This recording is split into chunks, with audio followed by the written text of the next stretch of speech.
All right, everybody, I'm JR. And I'm Stacey. And this is a rough show right now. We're doing this with lavalier mics because we like to test different technology. We just watched a movie because we're doing like this little holiday special thing. What's going on, everybody? This is your boy King Jerm, one half of Pod and Saved Our Marriage. Each and every Friday, Queen Jerm and myself drop an episode to show the people how Pod and Saved Our Marriage. Now, we're not like most married couples. Most of the time we disagree, but that's the beauty of the show. So, when you get through listening to Sparrows on the Review, come give us a listen. Each and every Friday on any DSP, go look for Pod and Saved Our Marriage. Hey, I'm JR. And I'm Stacey. And we just got done watching Trains, Planes, and Automobiles, maybe? Planes, Trains, and Automobiles. And this movie starred Steve Martin and John Candy. I want to say a quick shout out to King Jerm for suggesting that movie. And if he didn't, then it was Rodis. But whoever it was, it really doesn't matter. Interesting bit, we had a little free evening.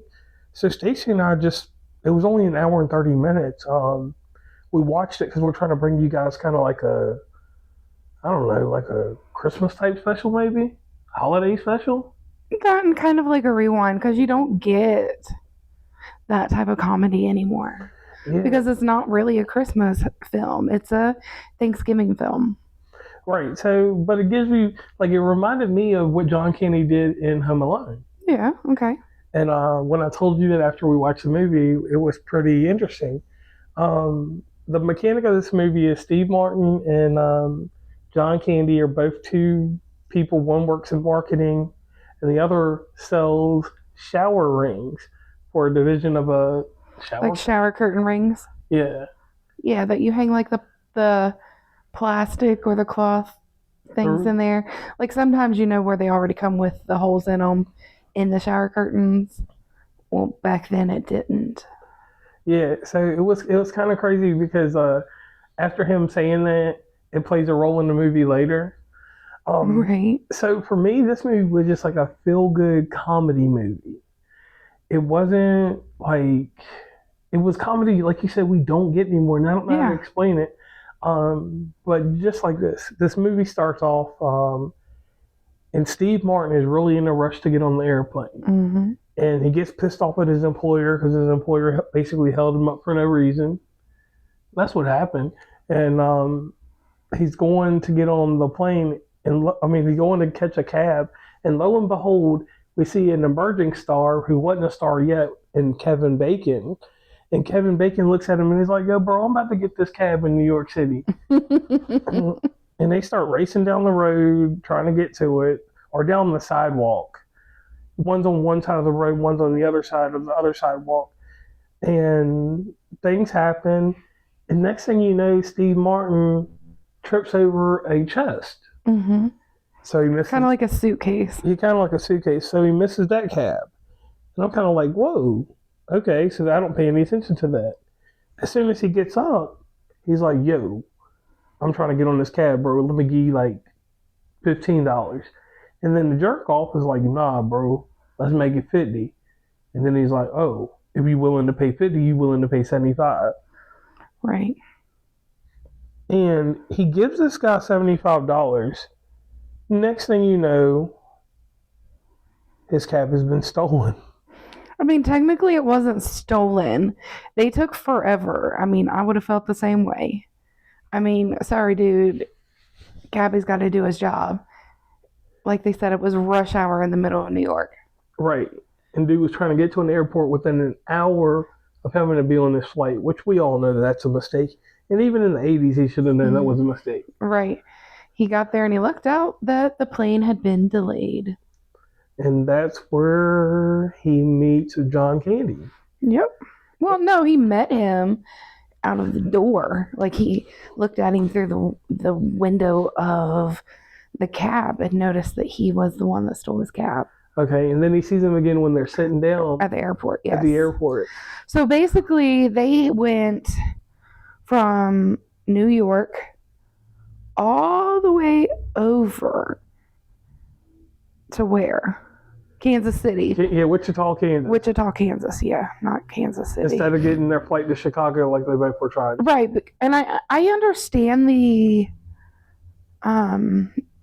Chicago flight getting delayed. Right. But realistically, where would they have technically landed? I would have thought like Indianapolis. Because do they get as much snow? They flew. Or even Columbus Yeah, even Columbus would have made more sense. Yeah, from New York to there, it's like they flew further to drop them off. Right, because if you look at Wikipedia, you can see the route that they took, and it was just kind of crazy. I mean, I get it; it's the whole point of the story, or Right. the movie. But I would have thought that they would land in Ohio or something. That would have been just as crazy. Right. That would have made more sense to me. Like, yeah, Ohio would have been the smartest place, like land in Columbus, Cincinnati, or Cleveland. Mm-hmm. You got 3 major cities you can drop them off in, and if you Well, want, we know it always snows early in Cincinnati. right. Or no, Cleveland. Cleveland. Yeah, Cleveland gets no. It's its own place. Right. So, they land in Wichita, and Wichita's where it gets a little gangster. Right. And I mean, I don't want to sit here and tell the whole story like you were going through in the first scene. but my thing about this, and I don't want to make it such a long episode because I know we do. Well, I don't care if it's a little longer, but we don't need to give direct details. Okay. So after the plane lands, they take a train. They get on the train. Yeah. And then they get on a bus. Then they get a rental car. And then they end up in a milk truck. Yeah. And then they end up back on another train, isn't it? Yeah. But it doesn't put that part there, but we get it. Right. So after watching this, Uh-huh. I'm gonna have to say this was one of my Stillbox movies. So I had the digital download. That's why we were watching it over on Apple TV, which was crazy. Okay. The actual app, and 4K quality. Mm-hmm. Shout out to the people at Nebula with the projector and everything because we watched it on projector. But the movie and all, for it to be a movie from the 80s and how it was restored, I don't think it looked that bad. It didn't look that bad. I'm glad that you felt the same way about that. I was really intrigued with this movie because I'm like, it's an 80s movie. It's not really dated. And shout out to these people that restore movies. I can't wait. So this was a restored version? Yeah. Okay. That's why we got it in 4K. Gotcha. See, you know me, I don't pay a lot of attention to that type of thing. So hearing that, it's like, oh, okay, that's pretty cool. Okay. And then so I like. When was it? When did you realize that his wife was no longer with us? I realized it when the second time he started talking to her from the picture. I realized it during the car snow. Oh, when he was outside? After the fire, yeah. Yeah. I realized it because he had a picture and he never tried to call her. Well, I mean, I kind of got that. I understood that part because, it was 1987. There weren't cell phones, right? Right. They had bag phones, but it didn't, Right. And obviously he wasn't in a vehicle, but, how often was one person to, necessarily have a phone? Like, right.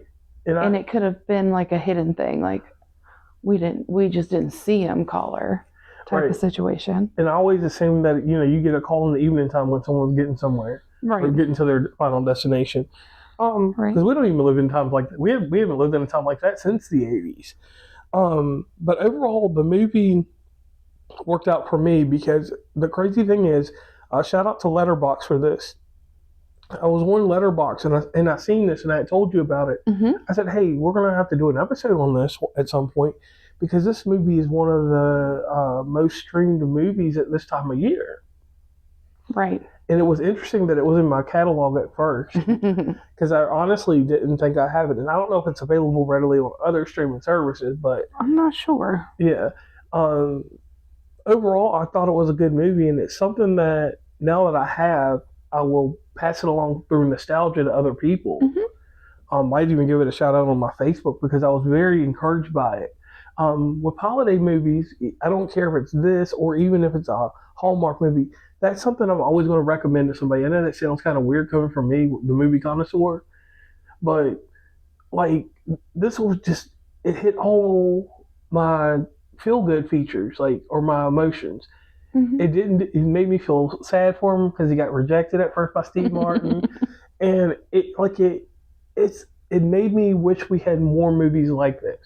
Right, and it makes you realize though that just because a person seems annoying like that, you know, doesn't mean that they're trying to be annoying, but it's just kind of, you know, how they've been lately, you know.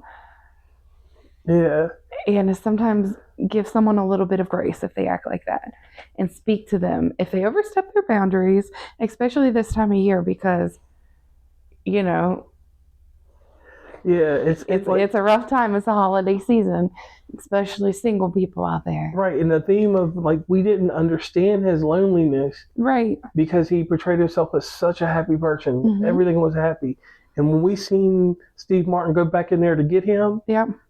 that's when I knew Mhm. it touched my soul a Yeah. little bit. I hate to say that way, but Right. You didn't know what this movie was meaning, huh? yeah.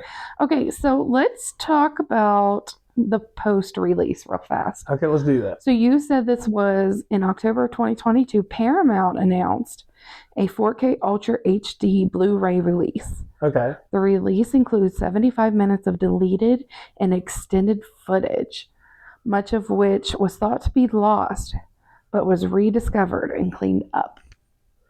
So that's a great attest to John Candy's legacy. Yeah, so we'll have to check into that and see if we can find the extended footage, because with what we watched there, I know that wasn't Right. We all have of the it. physical copies at home, so Right. we could just easily Oh, okay. pop it in a PlayStation and watch Okay. it.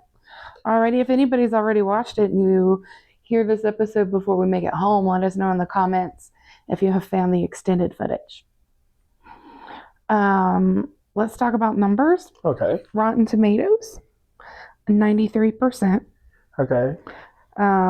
with a 7.9 out of 10. Oh, all right. It says the site's critics consensus states, thanks to the impeccable chemistry between Steve Martin and John Candy, Yes. Candy, as well as a deft mix of humor and heart. I can go with Planes, that. Trains, and Automobiles is a hilarious, heartfelt holiday classic. Metacritics gave it a 72 out of 100. I can see them. CinemaScore, do you want to guess CinemaScore? Man, it's gonna be something crazy. It ain't gonna be an A or a B. It's gonna be a C. B+. B plus. Yeah. Okay. CinemaScore. This is one time I can agree with you. Oh, snap.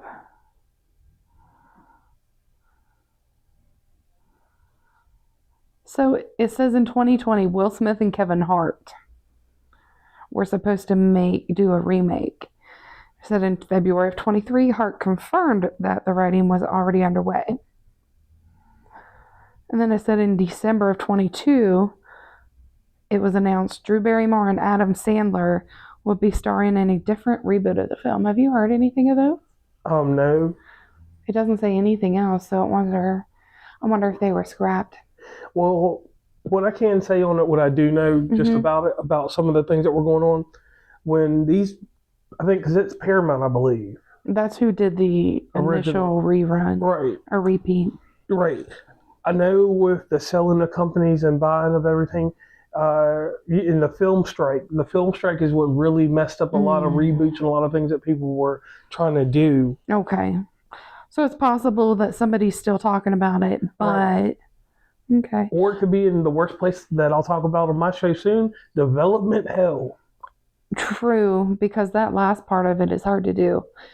So, like, I feel like those two sets of characters would be able to do something similar.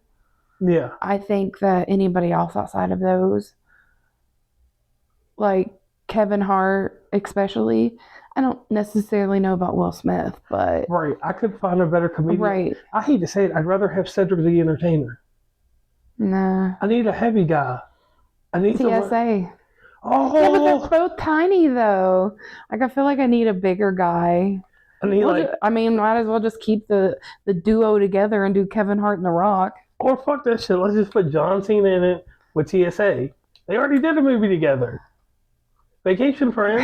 Yeah, I mean, that would be hype with John Cena in it. I know it would. And then anything with Adam Sandler in it would be hilarious. Right, because even if you didn't pair him with Drew Mary and do that Right. opposite thing, he has enough people with him. He's got, what's that boy's name? You Can Do It. Yeah. He's got him. He's got Rob Schneider. Rob Schneider. He could even go and be a thug and bring in Kevin James. Yeah. And that would just make it fun for me. Yeah. Kevin James. Yeah. I could see that. Yeah. Yeah. Yep. And then, like, for extra cast, he could bring back Vince Vaughn and other people to do different little comedic scenes in it, and it will be hilarious. So, hey, Netflix, give that man some money so he can go ahead and do this or buy the rights from Paramount. Right. So we want to thank everybody for tuning in on this one. And if you have any other movie suggestions that are like close to this one that we might have forgotten about, let us know in the comments. And don't forget to head on over to Facebook and YouTube and follow us at Sparrows Under Review.